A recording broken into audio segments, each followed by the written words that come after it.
ರಾಜ್ಯಸಭೆ ಚುನಾವಣೆ ಕಾಂಗ್ರೆಸ್ದ ಅಭ್ಯರ್ಥಿ ಸೈಯದ್ ನಾಸಿರ್ ಹುಸೇನ್ ಗೆಲ್ಮೆದ ಗೌಜಿದ ನಡುಟ್ಟು ಆರ್ನ ಬೆಂಬಲಿಗೆವರಿ ಪಾಕಿಸ್ತಾನ ಪರ ಘೋಷಣೆ ಪಾಡಿದೆ. ಈ ವಿಚಾರ ಬಿಜೆಪಿದ ಗರ್ವಗ ಕಾರಣ ಆತಂಡು ಪಾಕ್ ಪರ ಘೋಷಣೆ ಪಾಡಿನೇನು ವಿರೋಧಿಸದು ಕುಡ್ಲಾಡ್ ಬಿಜೆಪಿ ಯುವ ಮೋರ್ಚಾ ಕಾರ್ಯಕರ್ತರು ಪ್ರತಿಭಟನೆ ಮಲ್ತಿದ್ದೇರು. ಮಲ್ಲಿಕಟ್ಟೆಡ್ ಈ ಪುನಃ ಕಾಂಗ್ರೆಸ್ ಕಚೇರಿಗೆ ಪೊಗ್ಗೆರೆಗೆ ಅಂದಾಜು ಮಲ್ತಿದ್ದೇರು.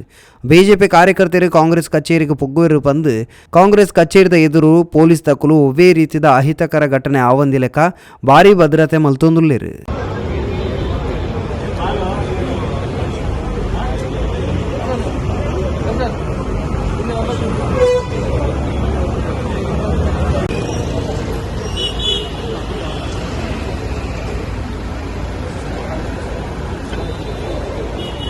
कल